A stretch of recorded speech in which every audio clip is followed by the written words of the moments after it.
Welcome to civil service study. Welcome back. 197 test complete हो गए हैं यूपी पीएससी के लिए। यह है टेस्ट नंबर 198। इंपॉर्टेंट होंगे प्रश्न। बीईओ वाले विद्यार्थी इस टेस्ट को रिवीजन कर लीजिएगा, जितने भी ये करंट अफेयर्स के टेस्ट डाले जा रहे हैं एग्ज़ाम से पहले। तो चलिए स्टार्ट करते हैं। क्वेश्चन नंबर 1 क्या है? इंडिया इनोवेशन इंडेक्स निम्नलिखित में से किसके द्वारा जारी किया गया? नीति आयोग, श्रम मंत्रालय, उपरोक्त में से कोई नहीं। नवीन एवं नवीकरणीय ऊर्जा मंत्रालय। क्या है इसका answer? India innovation index, NITI Aayog, option number A. तो अक्टूबर 2019 में राज्यों व केंद्र शासित प्रदेशों या क्षेत्रों के लिए नीति आयोग ने अपना पहला भारत नवाचार सूचकांक इंडिया इनोवेशन जारी किया है। ये नाम याद रखना। दूसरा प्रश्न है, इंडिया इनोवेशन इंडेक्स में ओवरऑल स्कोर के आधार पर बड़े राज्यों में पहला स्थान निम्नलिखित में से किसे प्राप्त हुआ है? तेलंगाना, उत्तर प्रदेश, कर्नाटक, महाराष्ट्र। कर्नाटक को प्राप्त हुआ है। ऑप्शन नंबर बी है इसका आंसर। तो नीति आयोग के इंडिया इनोवेशन इंडेक्स के ओवरऑल स्कोर के आधार पर भारत के बड़े राज्यों में कर्नाटक का पहला स्थान है। क्वेश्चन नंबर 3 पर आ जाइए। निम्नलिखित कथनों पर विचार करना है। दो स्टेटमेंट है यहाँ पर, बताने कि इनमें से कौन सा करेक्ट है। पहला स्टेटमेंट है, इंडिया इनोवेशन इंडेक्स में बड़े राज्यों की श्रेणी में झारखंड का अंतिम स्थान है। पहला स्थान किसका है फिर? अभी तो बताया, कर्नाटक का। इस इंडेक्स में पूर्वोत्तर राज्यों की श्रेणी में सिक्किम का पहला स्थान है। तो बड़े राज्यों में कर्नाटक का पहला स्थान, पूर्वोत्तर राज्यों में देखा जाए तो सिक्किम का पहला स्थान करेक्ट है। बड़े राज्यों में अंतिम स्थान पर झारखंड है। दोनों के दोनों करेक्ट हैं। इसका आंसर हो जाएगा ऑप्शन नंबर सी।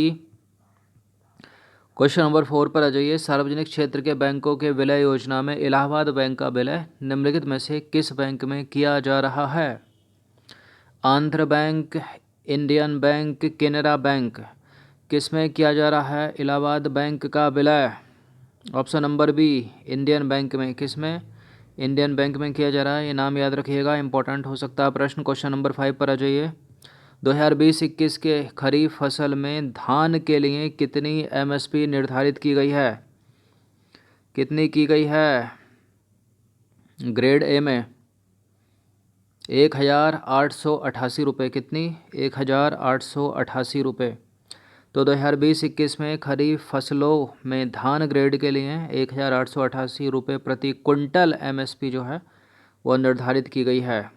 मिनिमम सपोर्ट प्राइस मतलब इतना तो रहेगा मंडी का, इससे नीचे नहीं जाएगा। गवर्नमेंट ने निर्धारित किया है ताकि किसानों को नुकसान ना हो। क्वेश्चन नंबर 6 पर आ जाइए। निम्नलिखित में से एन एसुर क्या है?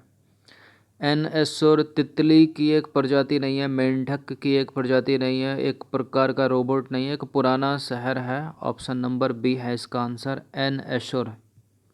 तो इजराइल में 5000 वर्ष पुराने शहर की खोज का दावा किया गया है। इस पुरातात्विक स्थल को नाम दिया गया है एन एसुर। कितने साल पुराना है ये? 5000 वर्ष पुराना, जितनी पुरानी है Indus valley civilization. Question number 7 पर आ जाइए। हाल ही में किस देश ने रॉड 2 नामक परमाणु क्षमता संपन्न हुई मिसाइल का परीक्षण किया है? किसने किया है? किस देश ने रॉड 2 नामक परमाणु क्षमता संपन्न हुई मिसाइल का सफल परीक्षण किया है? चीन, पाकिस्तान, ईरान या इराक? इसका आंसर हो जाएगा ऑप्शन नंबर बी, पाकिस्तान। तो 18 फरवरी 2020 को पाकिस्तान ने परमाणु क्षमता संपन्न क्रूज मिसाइल रॉड 2 का सफल परीक्षण किया है। यह मिसाइल 600 किलोमीटर की दूरी तक मार करने में सक्षम है। क्वेश्चन नंबर 8 पर आ जाइए। प्रसिद्ध उपन्यासकार रिजिया रहमान का संबंध निम्नलिखित में से किस देश से था? भारत, पाकिस्तान, बांग्लादेश और अफगानिस्तान।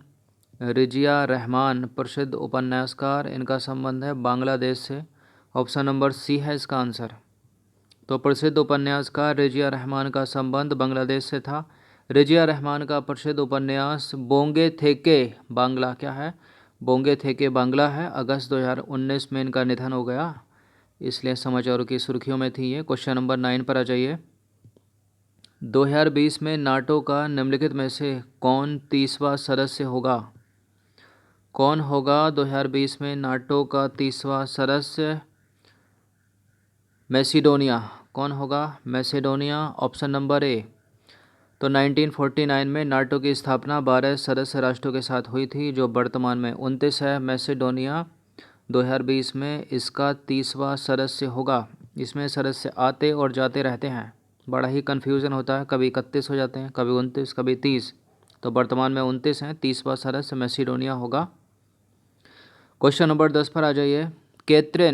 कैथरीन सेकेलेरोपोलो निम्नलिखित में से किस देश की राष्ट्रपति हैं? ग्रीस, रोम, पनामा या मैक्सिको?